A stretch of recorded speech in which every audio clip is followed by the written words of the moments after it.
Hello, folks. This is DJ Peanut Butter from 102.9 FM and 104.5 FM in Wilno and CHCR.org for the rest of the world. And my guest tonight is Dean Hajas, and he's a musician, recording engineer, producer, had experience in radio, and he's on the line with us for the show here on the Observatory. We're going to be talking about indie music promotion and the modern problems of getting paid for what you're putting out over the internet. And it's appropriate that right now our focus is on what we're producing and going out on the internet, because that's one of the only ways that musicians are performing right now. Hi, Dean. Hi, Peter. How's it going? This is Dean Hajas speaking to you live with Peter Benner. The reason that I'm here tonight is to speak to everyone with regards to what's been happening in our music industry. We're going to speak specifically tonight about the Canadian industry, but really it applies across the borders and around the world. And currently, a lot of musicians are under the assumption that we have a lot of friendlies in our music industry. And it would be nice if we could believe that and stick with that as well. However, the reality is there's so many fingers in the pie of the music industry and the value of it that they're literally leaving us with micro pennies. So much so that we've been left with 11 one-thousandths of a cent or less per play. And how that happened is back in 2003, just a little bit of history here, they changed the legal definition of streaming. Because back in the earlier days, they didn't believe that you'd ever be able to download a song or watch a movie like we can now in real time. But as technology increased, so too did the ability to download music, especially when the MP3 came along. And they removed broadcast and transmission from the legal definition of streaming. And by doing that, those were the two terms that employed our performance royalties that were based on the ABCO rate, which was between 5 and 13 cents per play. And when they removed those two very important words, we were left with what they deem now a sale. And that sale value has been reduced based on a term called fair use to micro pennies. And if you take a penny and divide it 1,000 times, we are left with 11 of those 1,000ths or less.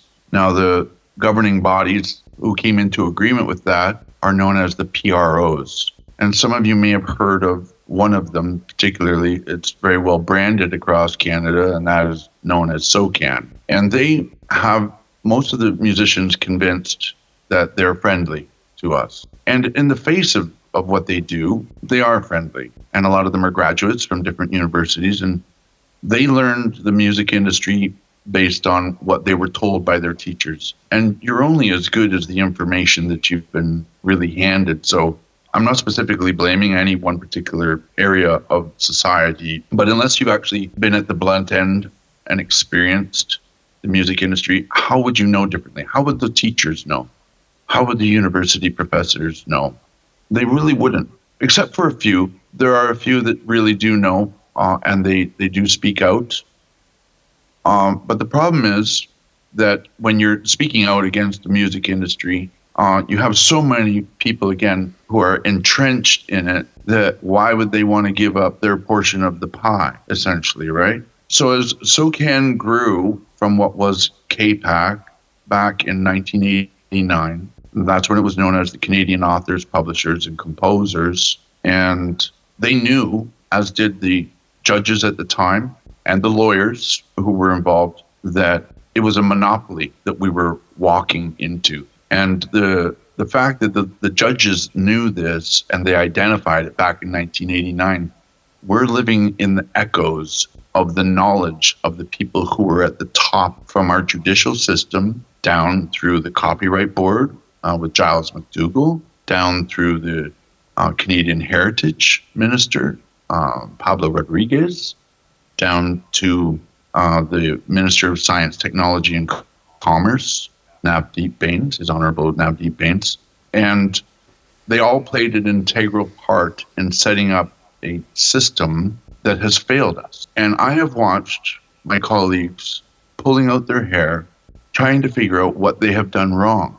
And I'm here to tell you, Peter, and the musicians, it wasn't you that did anything wrong. It's just that we've had the wool pulled over our eyes by people that were put in positions of power and authority. And the reason that I'm here tonight is to speak to you about, we can't change the music industry tonight completely, obviously. It's well entrenched. But if we get some knowledge, then we'll have some power out of that. Knowledge is power. And they don't like it when we gain a foothold in our knowledge, because then it's questioning their authority. And I make no apologies in the knowledge that I've gained. And it's not that I'm the only one that has it. There are others that have this knowledge, but I'm willing to speak about it and put my neck out for everyone, because I believe that we have to look after each other. We're a family of musicians, and we have to look after our little ones, our family, because some of our family members would also like to explore the music industry. And it's hard for them to see us going up against brick wall after brick wall and not getting paid, while they see how much energy, how much education, how much knowledge we put into gaining experience on stage and learning how to craft, writing songs and performing. And, it's a lot to learn those aspects of the music industry. But when we trust SOCAN and we trust the music industry to do what we believe is right for us, and it turns out that they're not, it makes people very upset to find this out. And they didn't put any checkpoints in place again after the reason that KPAC was dissolved, in order for us to keep a track record on them and their behaviors. So essentially what's happened now is that if you go online and look at SOCAN, their website, please do, please inform yourselves, you'll see that SOCAN is not a copyright. They say that now up front. They didn't used to, but they do now, because we've been advocating for change. They're not a copyright. But a lot of people who have been in the music industry for 30 plus years thought that all they had to do was send their music into SOCAN and it would be looked after. And it's not. They generate a code known as an ISWC code, which is the International Standard Word Code. And in doing so, they also generate an IPI number for us so that we have an identifier number. But the problem with their system is that they don't take an audio sample. So when you don't take an audio sample with generating that code, in the event that there's an infringement or an abuse or a use even, how are they using anything mechanized wise to establish when the song has been played? Because they have no record of it other than the fact that you registered it with them. On top of this, what is happening is the USA, knowing that SOCAN is weak with our copyright, and CIPO, the Canadian Intellectual Property Office, that's where we're supposed to be registering our copyright. But if you go on their website, that's CIPO, CIPO, you'll learn that if there is an event of a copyright infringement, you're on your own again. And CIPO also does not take an audio sample of our music. If CIPO, which is supposed to be the governing body of our copyright, does not take an audio sample, and the PROs, the performing rights organizations, don't take an audio sample of our music, then what exactly are they protecting? Only a title. And what the USA sub-publishers are doing is they're adding what's called a variance to the title. And by adding a variance to title, they change the name of it slightly. And they use SOCAN as a backdoor to registering those same songs again, because they had a copyright in the USA. And the Library of Congress there actually takes an audio sample. So why across the border do the Americans take an audio sample of the music for the sound recording to associate with your title, but Canada does not? Does that make sense to you? Because it doesn't make sense to me that they wouldn't take an audio sample to protect us. If that was truly their motive, it costs us $50 at CIPO to register our copyright. It costs us $65 now US to register a copyright. But I don't care if it's $65 US for a sound recording copyright. At least somebody has a record, literally a record, an MP3 or a wave, or even a video of what we want to copyright. Doesn't that make sense to have an actual physical copy of what we're trying to protect? But Canada, our country that our grandfathers fought for, I know mine did. Our grandfathers went to fight for our rights, and these people have been taking advantage of the lack of knowledge that we possess. And why do we have a lack of knowledge? Because they were a little evasive, and they didn't really come out and say, listen, we're not taking an audio sample of your music to correlate with your titles. So you had better go look after yourself. And it should be that CIPO does that as well. So it's caused a lot of confusion. And I speak with friends from coast to coast, from Nova Scotia, PEI, Quebec, right through Manitoba, Saskatchewan, Alberta, right to BC, and the territories as well, Northwest Territories, Yukon. And people are under the assumption that SOCAN has our best interest at heart and that is a copyright. For some reason, this fallacy exists that SOCAN is there and they're going to go to bat for you. It's an improbability. They don't have the resources. They would have to have 30,000 people working. I mean, we have literally 35,000 lawyers in Ontario alone. How can 300 employees at SOCAN do anything but look for song plays? Okay? Now, speaking of song plays, once there is an ISWC generated, in the States, we get what's called an ISRC code, International Standard Recording Code. That recording code, the ISRC, is what generates our mechanical rights, our royalties, and that is a sale. The sale has come into play to be of much more value than the performance royalty.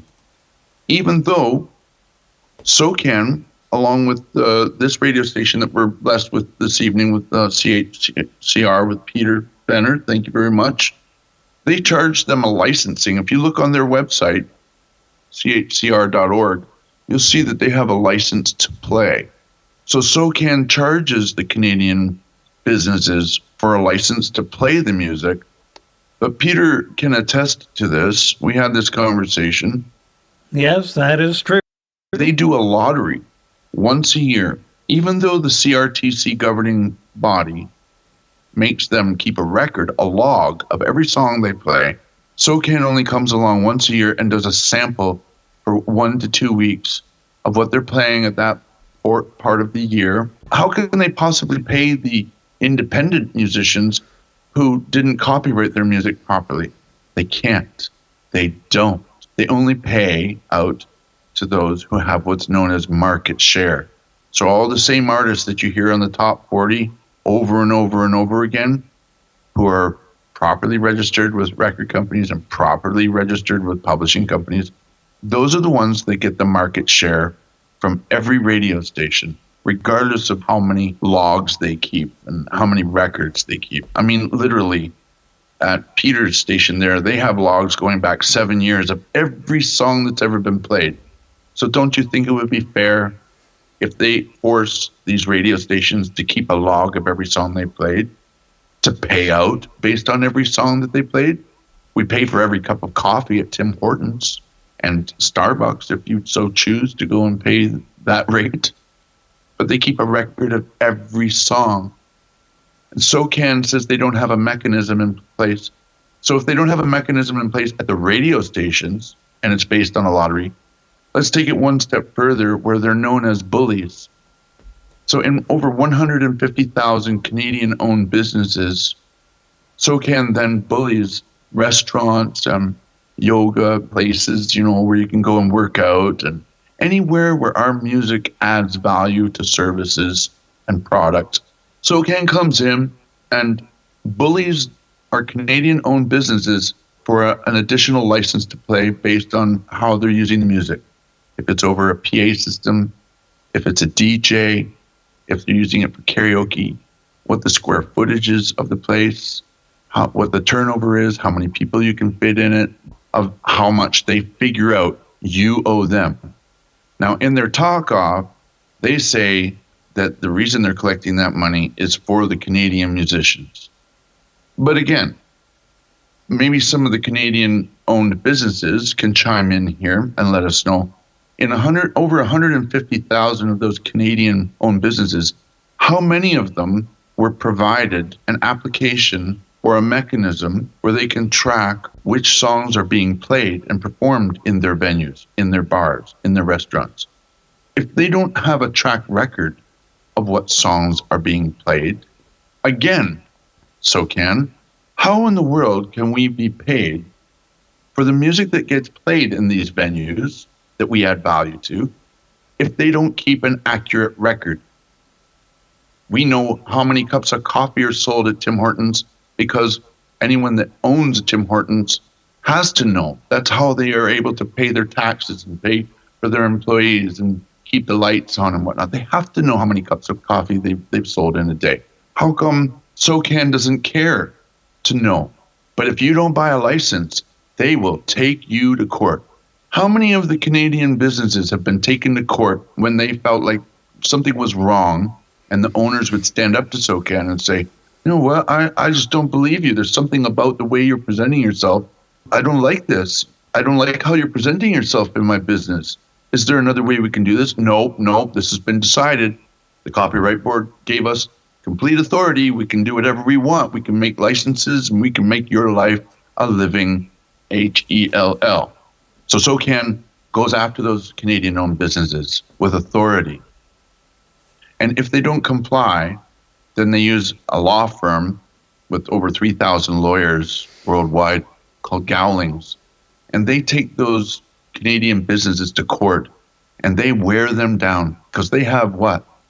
They have our resources, unlimited royalty resources at their disposal, so they can take our Canadian-owned businesses to task and wear them down until they've closed their doors. Well, guess what? Now with COVID-19 here, what's happened to all those Canadian-owned businesses? The majority of them closed. So with them closed during all this time, there's no license fees that have been able to be paid. That became the last priority. They'd have to pay their banks first, right? They'd have to pay their taxes first, right? They'd have to pay off what they owe the employees. They have to pay their suppliers. But what happened to the musicians? What happened to the promise for SOCAN? It became no more of an importance. How did SOCAN now go and bully all the Canadian-owned businesses for that license to play money? What happened, SOCAN? You had so much authority to go and take from the Canadian businesses. What happened to your authority over everyone that you were collecting for us about? So SOCAN took care of themselves and their employees first.